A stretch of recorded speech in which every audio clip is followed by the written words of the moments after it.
ఎలా ఉన్నారు? అందరూ బాగుండాలి, అందులో మనము ఉండాలి అనే కాన్సెప్ట్తో నేనైతే ఇప్పుడు ముందుకు వెళ్తున్నానండి. ఈరోజు మనం వైట్ హెయిర్స్ని నల్లగా ఇంట్లో ఉండే ఐటమ్స్తో ఎలా చేసుకోవాలి అనే టిప్ అయితే నేను చెప్తానండి. మనం ఎంత తెల్లగా ఉన్నా కానీ అండి, మన శరీరం తెల్లగా ఉండాలి, వెంట్రుకలు మాత్రం నల్లగానే ఉండాలి అనుకుంటామండి. అది ఎంత వయసు వచ్చిన వాళ్ళైనా కానీ నల్లని ఎంటుకలు, పొడవైన ఎంటుకలు ఉండాలని ఎవరైనా కోరుకుంటారు. అలాంటి వాళ్ళ కోసం ఎటువంటి కెమికల్స్, ఎటువంటి హెన్నాలు ఏది లేకోకుండా మన ఇంట్లో వాడే ఐటమ్స్తోనే మనం నల్లని జుట్టు అనేది, మనం నిగనిగలాడే నల్లని జుట్టు అనేది మనం తయారు చేసుకోవచ్చండి. దానికి నేను వాడే పదార్థం వచ్చి కరివేపాకు అండి. మనము ఫ్రిడ్జ్లో పెట్టేస్తాము కరివేపాకు, అది బాగా ఇంట్లోనే ఎండిపోతుంది కదండి. అటువంటి కరివేపాకు అనుకోండి, ఫ్రెష్గా కరివేపాకు ఉన్నా కానీ అదన్నా తీసుకోండి. దానికి నేను వచ్చి రెండు స్పూన్ల మెంతులు తీసుకుంటున్నానండి. అంటే నేను కొద్దిగా ఎక్కువ క్వాంటిటీ వాడుతున్నాను కాబట్టి 2 తీసుకున్నాను.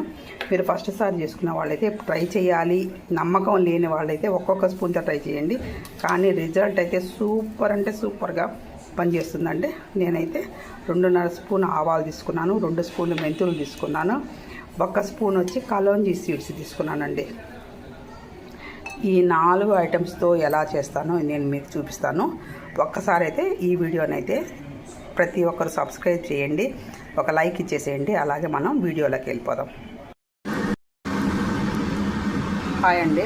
స్టవ్ వెలిగించుకొని పాన్ పెట్టుకొని కరివేపాకు ఒకటే పక్కన పెట్టేసి మెంతులు, కలోంజి, ఆవాలు వీటిని మాత్రం మనం బాగా రోస్ట్గా బాగా డీప్ ఫ్రై అనేది బాగా చేసేద్దామండి.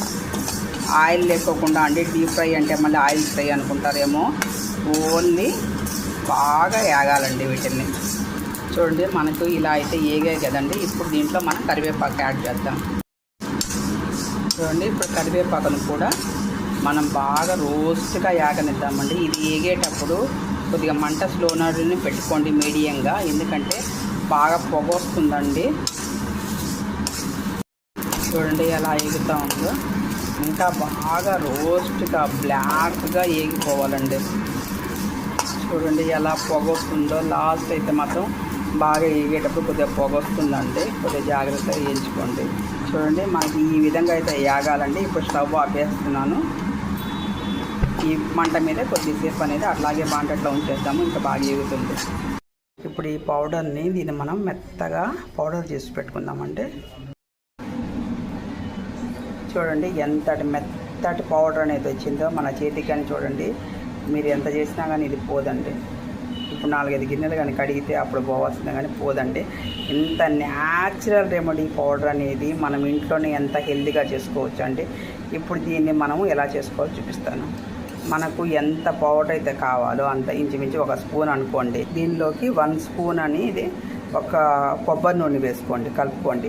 మీరు కొబ్బరి నూనె కావాలంటే కొబ్బరి నూనె కలుపుకోవచ్చు, బాదం ఆయిల్ కలుపుకోవచ్చు, ఆలివ్ ఆయిల్ కలుపుకోవచ్చు, మీ ఇష్టం అండి.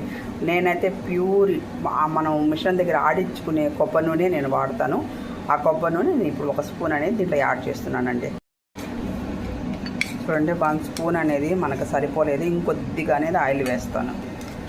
చూడండి, 1.5 స్పూన్ అనేది వేసానండి. మనకు ఇది ఎంత బ్లాక్గా వస్తుందో చూడండి. నాకు కూడా వైట్ హెయిర్స్ అనేది ఉన్నాయండి. వాటికి నేను చాలా ఐటమ్స్ వాడి నాకు కంటి చూపే చాలా వరకు దెబ్బతినేసిందండి. అప్పటి నుంచి నేను ఎటువంటి హెన్నాలు కానీ బయట కొన్ని పౌడర్లు కానీ వాడడం అనేది ఆపేశాను. ఇలా ఇంట్లో తయారు చేసుకున్న వాటిని నేనే వాడుకుంటూ వస్తున్నాను. మనకి ఇది మాడు నుంచి అంటే కుదుళ్ళ నుంచి అనేది మనం పెట్టుకుంటూ వస్తే ఎంటుకలు అనేది పొడవుగా ఎదుగుతాయి. అలాగే మనకి ఎంటుకలు అనేది మనకు నల్లగా అనేది ఫామ్ అవుతాయండి. ఇప్పుడు ఇది మా వారికి పెట్టి ట్రై చేస్తానండి. చూడండి, ఒకసారి నేను చేతికి పూసుకుందని చూపిస్తున్నాను. ఎంత నల్లగా వచ్చిందో చూడండి. ఇది మనం వాటర్తో పోసి కడిగినా కానీ చాలా వరకు పోదండి. నేను కడిగని చూపిస్తాను. చూడండి, కడిగినా కానీ ఎంత నల్లగా అంటుకొని అనేది ఉందో మనకనేది. చూడండి, ఇప్పుడు నేను డైరెక్ట్గా వైట్ హెయిర్స్ పైన నేను పెట్టి చూపిస్తున్నాను ఎలా ఉన్నదో.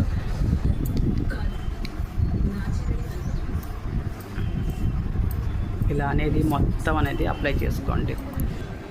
చూడండి, ఈ విధంగా అయితే నీట్గా తలంతా పెట్టుకునేసి కొద్దిసేపు అనేది కొద్దిగా అలా మాలిష్ అనేది చేసుకోండి. అప్పుడు అనేది అది మనకు బాగా కుదుళ్ళ వరకు అనేది పడుతుంది. చాలా బాగుంటుందండి. దీన్ని మినిమం 1 గంట 2 గంటల వరకు అలాగే అన్న పెట్టుకొని తలస్నానం మామూలు స్నానం చేయండి, తలస్నానం అయితే చేయొద్దు. రేపు కానీ ఎల్లుండి కానీ ఒక రోజు అయిన తర్వాత మీరు షాంపూతో కానీ లేకపోతే కుంగుడుగాయతో కానీ తలస్నానం చేసేటప్పుడు షాంపూ వాటర్లో కూడా ఈ పౌడర్ అనేది ఒక స్పూన్ కలిపి షాంపూ స్నానం చేయండి, మీకు చాలా చాలా బాగా పనిచేస్తుందండి. అలాగే ఈ రోజు అయితే మాత్రం తలస్నానం చేయొద్దండి, మామూలు వాటర్తోనే ప్లెయిన్ వాటర్తోనే స్నానం చేయండి. ఈ వీడియో కనుక మీకు నచ్చితే లైక్ చేయండి, షేర్ చేయండి, సబ్స్క్రైబ్ చేయండి. నేను తల స్నానం చేసిన తర్వాత కూడా మీకు అనేది క్లిప్పింగ్ అనేది యాడ్ చేస్తానండి. Thank you.